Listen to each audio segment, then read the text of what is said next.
In the guild hall, after hearing the update, Butler Kim said it would take some time, but he was sure it would be worth investigating. Leader Choi thanked him and added, "Remember to keep me posted."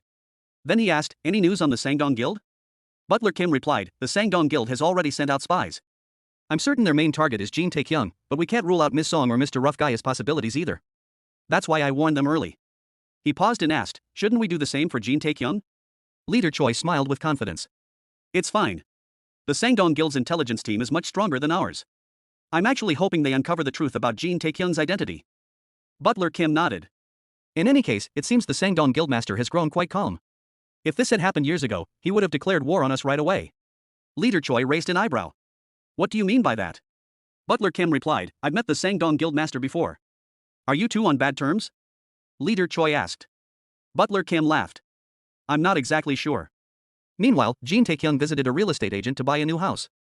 It was a 4-room, 2-bathroom home with a large living room, 2 stories, and a private terrace. The agent pointed to it and said, "This one matches your needs perfectly. It's in a safe district. What do you think?" Jin Taekyung nodded. "It's pretty good. But if I remember right, this used to be an old apartment complex." The agent smiled.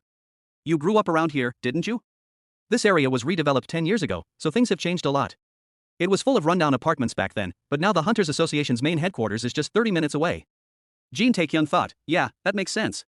That's why our rent shot up, and we had to move. It was around the time my dad passed away." The agent asked, "Want to see other options?" Jin Taekyung shook his head. "If it's okay, can I walk around the neighborhood first?" The agent looked nervous. "Sure, but you'll think about the contract, right?" "Of course," Jin Taekyung said. The agent added, "Go ahead, but hurry back." As Jin Taekyung crossed the street, he thought, there used to be a supermarket around here. Am I going the right way? He overheard a couple talking about the old days, how hideous the place was and how some grumpy old lady lived nearby. Then a man walked toward him. Jin Taekyung glanced up, still lost in memories of the store, and suddenly thought, who the hell is that guy? The man grinned. "I can't believe it. You're from Garam Middle School, right? 3rd year class 6, Jin Taekyung? It's me. Bro, Park Ji-won." Jin Taekyung blinked in surprise. "Park Ji-won?" They chatted briefly, then Park left with the woman beside him. As they drove off, she said, there wasn't anything special about him. Park frowned. "What's with the attitude? You don't like him?" She shrugged. "Yeah, since he's your friend, I didn't want to say it, but honestly, he just doesn't stand out." Park smiled. "That's weird.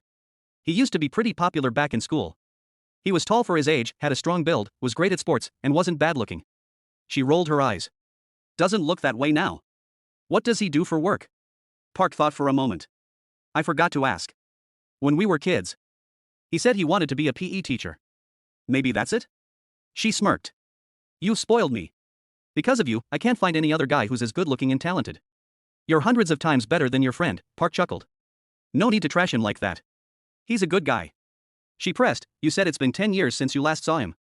He moved away and cut off contact. "Are you sure you're even friends?" Park smirked. "Nope." Back on the street, Jin Taekyung held up a Myeongdong Guild card that Park had given him.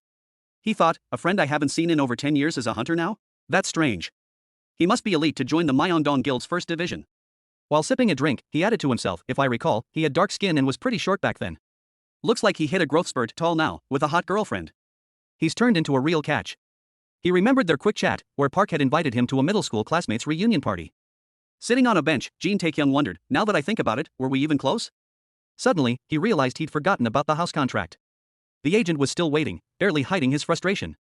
By the time Jin returned, it was night. He walked home humming happily, thinking about the deal. The standard price is $3.3 million. They only need the down payment today, so we'll set a time to finalize it later. He planned ahead, we'll move after Hyun's final exams. I should remodel it to look like the old house we had when we were kids. Mom will be shocked. After that, I'll book an interior designer. Lost in thought, he sensed someone following him. He spun around, drawing his blade in a flash and slashing at the air. But there was nothing, just a stray cat. Jin Taekyung activated his chi sense to scan the area. The only thing it picked up was a level 1 street cat. He stored his blade and muttered, if the system doesn't detect anything, it's fine. Must be me getting paranoid lately. He kept walking, saying to himself, man, I'm craving ginseng chicken soup. I'll treat Mom and Hyun to dinner. In a hidden spot, a man in a red hood chugged water, his eyes wide with fear. Holy crap, that scared me. What's wrong with that guy? Why'd he turn and stare right at me? No way he noticed, it's impossible. He shuddered. I'm Hong Woo-jin, a B-rank mage. I'm not great at attacks, but no one beats me at tracking and surveillance magic. Even high-rank hunters never spot me. A C-rank like him? Impossible. It was just luck. Had to be. At home, flies buzzed everywhere. Jin Taekyung swatted another one, grumbling, "Why are there so many damn flies?" Hyeon rolled her eyes. "It's summer." "Duh." He shouted, "It's not just one, it's a swarm. I've killed like 100 today." She poured water into a cup. "Stop exaggerating. That's why guys are so, I'm not. Every time I get one, another shows up. It's endless." He pointed. "See? There's another right there. Where are these things coming from?" Hyeon sipped her water. "Just ignore it. It'll calm down in a few minutes." Jin Taekyung flopped on the couch. "What kind of nonsense is that? You think it'll go away if you leave it?" "But the fly in my room is super quiet," she said. "No way. Show me." He followed her to her room. Sure enough, a fly sat still on the wall. Hyeon grinned. "See? What did I tell you? Now pay up my $100. "Hold on," Jin Taekyung said. He lunged to swat it, but the fly darted away, running across the wall instead of flying. "Do flies usually do that?" Hyeon blinked. "No idea. Maybe it just doesn't want to fly. Anyway, my money." The fly kept scurrying oddly, and they both stared in confusion. Jin Taekyung frowned. "Something's wrong. The timing of its moves is off, and it's acting too normal. Plus, that weird feeling last night like someone was watching me. What if I'm not overreacting?" He activated Chi Sense again. A notification popped up, Level 1 Housefly Familiar. His eyes widened. "What the hell is that?"